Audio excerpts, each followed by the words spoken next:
अंतर्राष्ट्रीय महिला दिवस है और ऐसे में महिलाएं कितनी सशक्त हुई है, क्या महिलाएं स्वावलंबी हो पाई है और किस तरीके से तमाम चीजें हो पाई है। इन तमाम चीजों की बातचीत के लिए फिलहाल हमारे साथ राज्यसभा सांसद महुआ माझी जी मौजूद है। बहुत बहुत शुक्रिया और हैप्पी वुमेन्स डे हमारे साथ जुड़ने के लिए बहुत बहुत धन्यवाद। आप सभी को अंतर्राष्ट्रीय महिला दिवस की बहुत बहुत बधाई और शुभकामनाएं।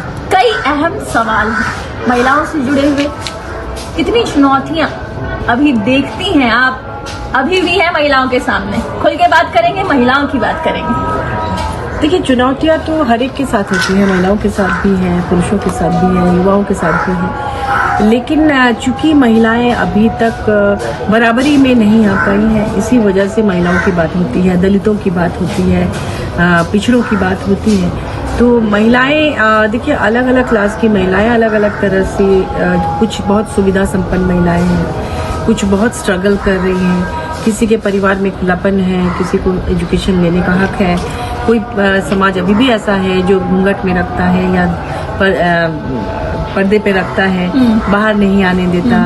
और कुछ समाज ऐसा भी है जो महिलाएं खुलकर पुरुषों के साथ हर क्षेत्र में आगे बढ़ रही हैं। तो ये चूंकि हमारा देश इतना बड़ा है और यहाँ इतनी विविधताएं हैं कि हर क्षेत्र में जाएंगे, हर स्टेट में जाएंगे, हर इलाके में जाएंगे तो अलग अलग स्थितियां आपको महिलाओं की देखने को मिलेंगी। तो उसी तरह से हमारा झारखंड भी है। हमारे झारखंड का जो ट्राइबल समुदाय है उसमें महिलाओं को बराबरी का दर्जा दिया गया है और वो खुले आम मतलब पुरुषों के कंधे से कंधा मिलाकर हाट बाजार पॉलिटिक्स हर जगह आपको दिखेंगी। तो इसलिए, लेकिन हाँ, सुविधाएं जब नहीं मिलती हैं तो ज्यादा स्ट्रगल करना पड़ता है।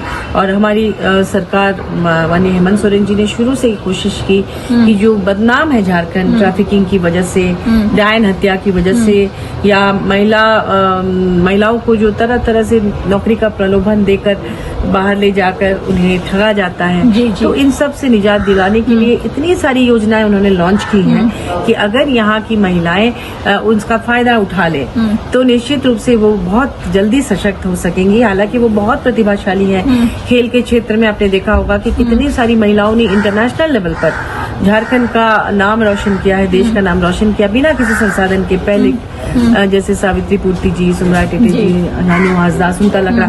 लेकिन अभी जैसे पोटो हो खेल योजना माननीय हेमंत सोरेन जी ने लॉन्च की थी, तो इसके माध्यम से वो चाह रहे हैं कि वो स्ट्रगल ना करना पड़े, उनको सरकार सुविधा दे। तो ऐसे लंबे समय तक आपने अलग अलग क्षेत्रों में जाकर के महिलाओं के साथ काम किया, ग्रामीण इलाकों में भी आप गई हैं, लेकिन वहाँ जो हालात है वो कई चीजों को दर्शाते हैं।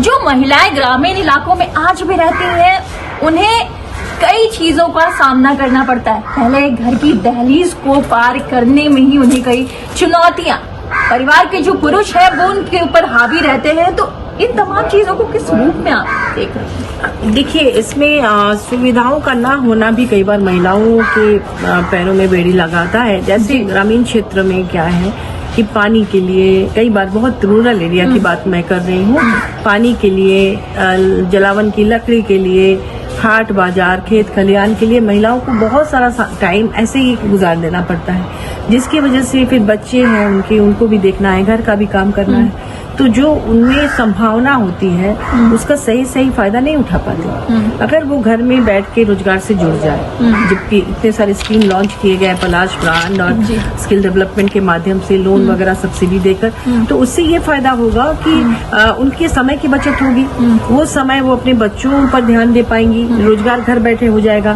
तो निश्चित रूप से उस पैसे से वो बच्चों की जिंदगी को, अपनी जिंदगी को और बेहतर बना सकती है। तो इसलिए अगर ग्रामीण इलाके में जो चुनौती है, कई बार दुर्गम इलाके हैं, कहीं भी आने जाने में समय बहुत लगता है, बसेस नहीं मिलते हैं, तो अभी ग्राम गाड़ी योजना लॉन्च की है सरकार ने। अभी माननीय चंपाई सोरेन जी हेमंत जी के सपनों को पूरा कर रहे हैं जिस तरह से, और इतनी योजनाएं लॉन्च हो रही हैं। मैं तो कहूंगी कि महिलाएं झारखंड की खासतौर पर सिर्फ उन योजनाओं का लाभ अगर उठा ले, जो लोग पिछड़ी महिलाएं हैं, तो उनको सशक्त होने में बहुत आसानी होगी।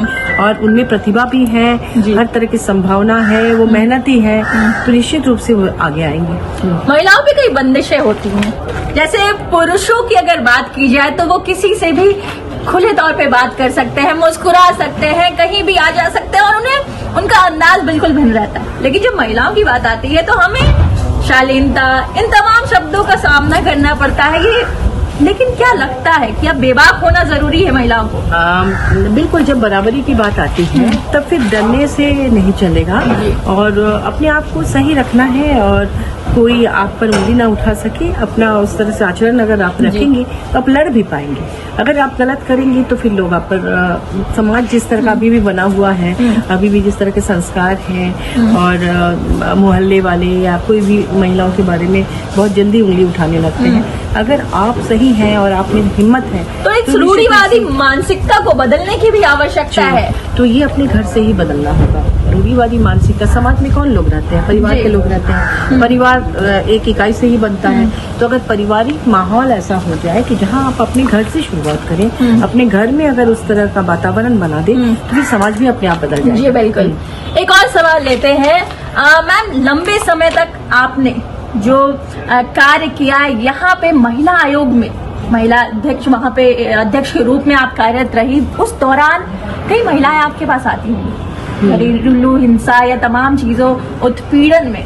कोई ऐसा वाक्य, कोई ऐसी घटना आपके जहन में आज भी जिंदा है कि मन को झंझोड़ दे, विचलित कर दे कि आखिर ऐसा क्यों हुआ यार, इस महिला के साथ ऐसा कैसे हुआ? देखिए, ऐसे तो हजारों किस्से हैं, मतलब एक नहीं, रोज ही इतने केसेस आते रहे हैं। हम लोग भी फील्ड में जाते रहे हैं और ऐसे केसेस हैं कि एक केस को मैं बोलने जाऊं तो उसी में मेरा आधा घंटा लग जाए। जी, लेकिन तो कुछ ऐसी चीजें अभी तुरंत तो नहीं, लेकिन बहुत तरह के केसेस हैं उसमें। किसी दिन अलग से बात करूंगी उस पर। आज चूंकि सब कुछ मिला के बात कर रहे हैं, मैं केसेस के बारे में अलग से बात करूंगी।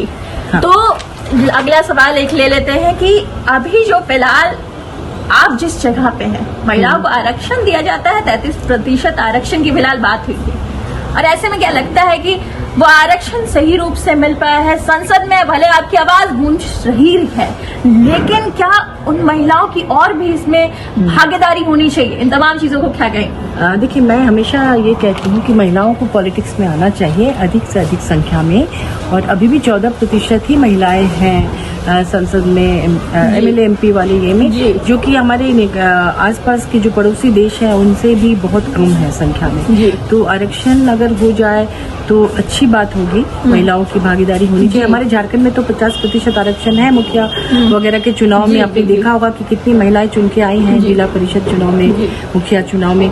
तो ये और शुरुआत छोटे से ही करना चाहिए। मुझे लगता है पॉलिटिक्स में जो महिलाएं आना चाहती हैं, आना चाहिए, ताकि महिलाएं अपने हक में कानून बना सके, अपने हिसाब से समाज को और सुदृढ़ कर सके महिलाओं के हित में। तो इसके लिए आपको छोटे चुनाव से आना चाहिए, वार्ड पार्षद चुनाव, फिर मुखिया चुनाव, जिला परिषद चुनाव। तो उसमें आपको अनुभव भी हो जाएगा, आप धीरे धीरे ऊपर आएंगी। धीरे धीरे फिर आप अगर अपनी उपस्थिति दर्ज कर रही हैं, अगर आप ये भरोसा दिला सकती हैं किसी भी पॉलिटिकल पार्टी को कि आप जीत सकती हैं, तो निश्चित रूप से पॉलिटिकल पार्टीज आपको टिकट देंगे।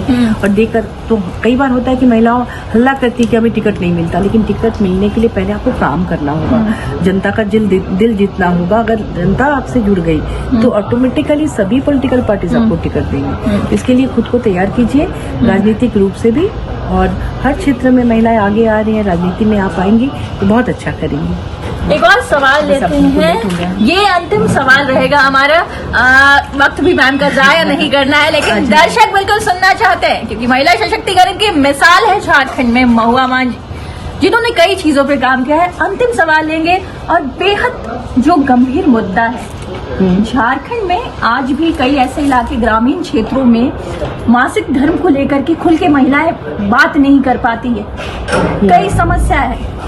इस पे कैसे सुधार करेंगी और इस पे आप क्या कुछ करना चाहती हैं?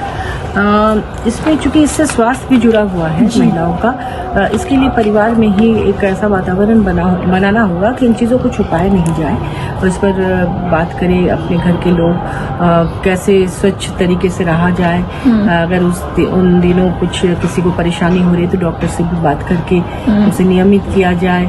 और वही जो एक संस्कार है कि इन चीज़ों को छुपा के रखा जाता है। तो अब लेकिन लड़कियां बहुत, मैं तो देख रही हूँ कस्तूरबा वगैरह की लड़कियां, कई हम देखें कि नुक्कड़ नाटक वगैरह भी करती हैं, छोटे छोटे शोज करती हैं जिसमें खुलकर इन पर बात करती हैं। तो ये जो कस्तूरबा विद्यालय हुआ, या स्कूली लेवल से ही स्कूल में भी इसका प्रचार करना चाहिए कि जो परेशानी है वो सामने आना चाहिए, ताकि इससे कोई डरे नहीं, छुपे नहीं, और इससे सुरक्षित भी रहने के उपाय उन्हें बताना चाहिए।